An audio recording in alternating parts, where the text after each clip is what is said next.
dedicated to the brave men who laid down their lives in the line of duty. Every year on this day, we remember their courage, their sacrifice, their unwavering commitment to protecting our nation and its citizens. On October 21st, 1959, at a height of 15,300 feet above sea level, in the temperature below zero, at the hot springs of eastern Ladakh, 20 Indian soldiers were attacked by a heavily armed Chinese troops in hot spring Ladakh, and 10 valiant policemen, CRPF men, martyred in this uneven confrontation while defending the integrity of our motherland. Bahadur CRPF के जवानों के याद में मनाते हैं पूरे देश में पुलिस डे के नाम से, पुलिस कमेमोरेशन डे के नाम से, जिन्होंने 21 अक्टूबर 1959 में हॉट स्प्रिंग जो हमारा ईस्ट में बहुत ही फार फ्लंग एरिया है, वहाँ पे अति दुर्गम स्थितियों में लड़ाई करते हुए अपने प्राणों की आहुति दी थी।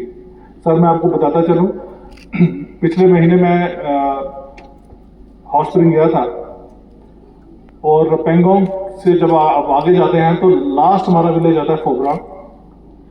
फोब्रांग विलेज से हमें मर्समिकला की चढ़ाई चढ़नी पड़ती है जो 18,341 फीट की हाइट है, और उसको क्रॉस करके बहुत ही रगेड टफ एरिया के बाद में हमारा सुखसलू प्लेन्स आते हैं, वहाँ पे हॉट स्प्रिंग जो है वो प्रेजेंट है सर। इस बार जब मैं गया तो मुझे एक बुजुर्ग मिले वहाँ पे, जिन्होंने उस टाइम जो 59 का इलेक्शन हुआ था तब वो एक यंग मैन थे, उन्होंने एज ए पोर्टर का काम किया था। उनके मुताबिक वो वक्त था जब वहाँ पे इवन की म्यूल्स नहीं थी, आपके जो हमें सामान ढोने के लिए खच्चर वगैरह वो भी नहीं थी, और उन लोगों को जो एबल बॉडीड लोग थे उनको मोबिलाइज किया गया था लॉजिस्टिक्स लेने के लिए। और वो कहते हैं कि 4 दिन की चढ़ाई 4 दिन लगते थे सिर्फ आपको मर्समिकला क्रॉस करके सुखसलू की प्लेन्स में एंटर करने में, और वहां पे उस विकट परिस्थिति में काम करना। 1959 में हम समझ सकते हैं सर, CRPF जो ट्रूप्स हैं वो इतने हाई आल्टीट्यूड के लिए नहीं बनी है सर, इनका normal law and order duty पर, क्योंकि देश की उस वक्त जरूरत थी, उन्होंने अपनी लाइन ऑफ ड्यूटी में जो काम करते हैं उससे बढ़ के परफॉर्म किया। 15,300 फीट की हाइट पे, यहाँ पे ऑक्सीजन की कमी है, यहाँ पे वेजिटेशन नहीं है, बड़ी एक्सट्रीम कंडीशंस में चाइना को के दांत खट्टे किए, 10 जवान हमारे वीर गति को प्रभावित हुए। उसके बाद कुछ लोग जो थे वो चाइना वालों ने पकड़ लिए, बाद में उनको फिर छुड़ाया गया। एक उन्होंने एग्जाम्पल सेट की अपने बलिदान देके कि किस तरह लाइन ऑफ ड्यूटी में आपको देश की सुरक्षा, देश की एकता और अखंडता के लिए अपने आप को प्राण न्यौछावर करना अगर हो तो वो भी कम है। मादरे हिंदो सता नाचीज तोहफा कर कबूल, खून से लथड़ा हुआ अपना ही सर लाया हूं मैं।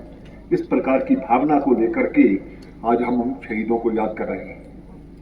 आज का ये दिवस उन सभी वीर पुलिस कर्मियों को नमन करने का अवसर है जिन्होंने अपने कर्तव्य पालन के दौरान अपना सर्वोच्च बलिदान दिया है। मैं लद्दाख प्रशासन की ओर से देश भर के सभी शहीद पुलिस कर्मियों को अपनी गहरी श्रद्धांजलि अर्पित करता। पुलिस स्मृति दिवस केवल एक औपचारिक आयोजन नहीं है, यह हमारे कर्तव्य, अनुशासन और समर्पण की भावना को दोहराने का दिन है। आज हम उन परिवारों के प्रति भी अपनी संवेदना व्यक्त कर रहे हैं जिनके प्रियजन राष्ट्र की सुरक्षा और जन सेवा के लिए शहीद हुए। इस वर्ष देश भर के विभिन्न पुलिस एवं अर्धसैनिक बलों के 191 जवानों ने अपने कर्तव्य पालन के दौरान अपने प्राणों की आहुति दी है। हम सब उनका सम्मानपूर्वक स्मरण करते हैं। लद्दाख पुलिस के वीर इंस्पेक्टर श्री स्वांग नामग्याल का बलिदान हमारे लिए प्रेरणा स्रोत है। उन्होंने सिंधु नदी में खोज एवं बचाव अभियान के दौरान अपने प्राण न्यौछावर कर दिए। उनकी वीरता, उनकी निष्ठा, जनसेवा की भावना लद्दाख पुलिस के इतिहास में सदा स्वर्ण अक्षरों में अंकित रहेगी। गणतंत्र दिवस 2025 पर उन्हें मरणोपरांत राज्य वीरता पुरस्कार से सम्मानित भी किया गया है। यह लद्दाख के लिए एक गर्व का विषय है। मैं लद्दाख पुलिस की सराहना करता हूं, जो पुलिस महानिदेशक श्री एस.डी. सिंह जम्वाल के नेतृत्व में कानून एवं व्यवस्था बनाए रखने, शांति और सौहार्द सुनिश्चित करने तथा जनता के विश्वास को सुदृढ़ करने में उत्कृष्ट कार्य कर रही है। लद्दाख जैसे संवेदनशील और भौगोलिक दृष्टि से कठिन क्षेत्र में पुलिस बल ने अपने पेशेवर दक्षता, अनुशासन और जनसंपर्क की भावना के साथ कार्य किया है। ये वास्तव में प्रशंसनीय है। मैं ये मानता हूँ कि जनता का विश्वास बनाए रखना, समाज में शांति और सौहार्द कायम रखना तथा हर नागरिक तथा उस तक न्याय और सुरक्षा भावना पहुंचाना पुलिस का सर्वोच्च कर्तव्य है। और मुझे गर्व है कि लद्दाख पुलिस इस दिशा में उत्कृष्ट कार्य कर रही है। आज जब हम यहाँ श्रद्धांजलि अर्पित कर रहे हैं, यह आवश्यक है कि हम सभी पुलिसकर्मी उनके आदर्शों को अपने आचरण में उतारने का प्रयास करें। कठिन परिस्थितियों में भी कर्तव्य के प्रति समर्पण, जनता के प्रति संवेदनशीलता और राष्ट्र के प्रति निष्ठा ही सच्ची श्रद्धांजलि उनके लिए होगी। मैं लद्दाख पुलिस के सभी अधिकारियों और जवानों से आह्वान करता हूं कि वे अपनी जिम्मेदारी को उसी समर्पण और पेशेवर निष्ठा के साथ निभाते रहें, जिससे ये बल और अधिक सशक्त और जनहितैषी बने। मैं लद्दाख के युवाओं को विशेष रूप से अपील करता हूं कि वे अपने जीवन में अनुशासन, निष्ठा और सेवा की भावना को अपनाएं। आप सभी लद्दाख के लिए भविष्य के संरक्षक हैं और आपके प्रयास ही इस प्रदेश की सुरक्षित, सशक्त और प्रगतिशील बनाएंगे। शिक्षा, योग्यता और सहयोग की भावना से लद्दाख के विकास में योगदान हम सब मिलकर के दें। इस अवसर पर मैं लद्दाख पुलिस और अन्य सुरक्षा बलों के परिजनों के प्रति भी अपनी हार्दिक शुभकामनाएं व्यक्त करता हूं। उनका सहयोग और धैर्य ही हमारे सुरक्षा कर्मियों को मजबूत बनाता है। हमारे पूर्व प्रधानमंत्री अटल बिहारी वाजपेयी जी ने भारत के प्रति, जिसको हम अपनी मां मानते हैं, ये कहा है, भारत केवल एक जमीन का टुकड़ा नहीं है, ये जीता जागता राष्ट्र पुरुष है। ये वंदन की धरती है, अभिनंदन की धरती है। हिमालय इसका मस्तक है, गौरी शंकर इसकी शिखा है, कश्मीर इसका किरीट है, पंजाब व बंगाल इसके दो कंधे हैं, विंध्याचल इसका कटी है, यहाँ पर पूर्वी और पश्चिमी घाट इसकी दो जंगाएं हैं, कन्याकुमारी इसके चरण हैं, सागर इसके पग पखारता है, चांद और सूरज इसकी आरती उतारते हैं। ये वंदन की धरती है, ये अभिनंदन की धरती है, ये तर्पण की भूमि है, ये अर्पण की भूमि है। इसका कंकर कंकर शंकर है, इसका बिंदु बिंदु गंगा जल है। और हमारे मरने के बाद भी अगर गंगा को हम कान लगा करके सुनेंगे तो एक ही आवाज आएगी, भारत माता की जय। इस प्रकार से मैं आपके समर्पण को, आपके त्याग को, आपकी तपस्या को नमन करता हूं। और जिस प्रकार से हमारे जवानों ने एक शहादत दी है, अंत में मैं यही कहूंगा, सरफिरोशी की तमन्ना है तो सर पैदा करो, सरफिरोशी की तमन्ना है तो सर पैदा करो, दुश्मने हिंदोस्तां के दिल में डर पैदा करो, फूंक दो बर्बाद कर दो आशिया सैयाद का, ये शररबाजो जरा दिल में शरर पैदा करो। जय हिंद, जय भारत।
9 के शहीदों को भी हम याद करते हैं, शहीद करम सिंह को भी याद करते हैं, और 2024 के हमारे इंस्पेक्टर नामग्याल को भी हम अपनी श्रद्धांजलि अर्पित कर रहा हूँ। और पिछले वर्ष जो 191 पूरे जो हमारे पुलिस बल के जवानों की शहादत हुई है, उनके प्रति हमारी नमन है। और उन्होंने इस देश की एकता अखंडता के कारण से अपना बलिदान दिया है। जो बलिदान हमारे लिए हमेशा से स्मरण रहेगा, और मुझे विश्वास है कि हमारे आने वाली जो पीढ़ी है वो इन बलिदानों को याद करेगी। आज हम इस लद्दाख में जो बॉर्डर स्टेट है, बहुत सी चुनौतियां हमारे सामने हैं। 2 दुश्मन देश हमारे सामने खड़े हैं, लेकिन विपरीत परिस्थितियों में भी हमारे जवान जिस प्रकार से अपने आप को वहाँ पर हमेशा से कायम रखते हैं, मेरा उनको सलाम है। और मैं ये चाहता हूँ कि इन शहादत को जो हर वर्ष हम उनका जिनका दिन मनाते हैं, उनके परिवारों के प्रति भी जो उनका समर्पण है, उसको मैं सलाम करता हूँ। जब हम मार्टियर्स की बात करते हैं सर, आपको ज्ञात होगा कि 4 यूथ का डेथ हुआ है, तो यूटी एडमिनिस्ट्रेशन किस तरह से उनको मार्टियर्स का दर्जा देंगे? देखिए, इस प्रकार से नहीं होना चाहिए था। कुछ लोगों ने हमारे, मुझे लगता है कि गलत बहका करके उन जवानों का जो ये बलिदान हुआ है, ये अपने आप में आगे से ना हो, इसको सुनिश्चित करना बहुत जरूरी है। और कंपनसेशन में कोई इस पर एडमिनिस्ट्रेशन देख रही है, इस पर कुछ ना कुछ। सर, आपका जो 24 तारीख के बाद स्टेटमेंट है, उससे भी काफी ज्यादा के लोग नाराज है कि यहाँ पर कुछ इंटरनेशनल का एक्टिविटीज, इसके बारे में क्या? देखिए, मैं ये साफ कहना चाहता हूँ, केंद्र सरकार इसके प्रति, हमने जुडिशियल इंक्वायरी भी बिठाई है, तो उसकी चीजें हैं, सामने निकल करके आ जाएंगी। सर, काउंसिल का इलेक्शन होगा कि नहीं? अभी 31 अक्टूबर को उसका कार्यकाल समाप्त है, तो उसके बाद जो भी निर्णय लिया जाएगा आपके सामने आ जाएगा।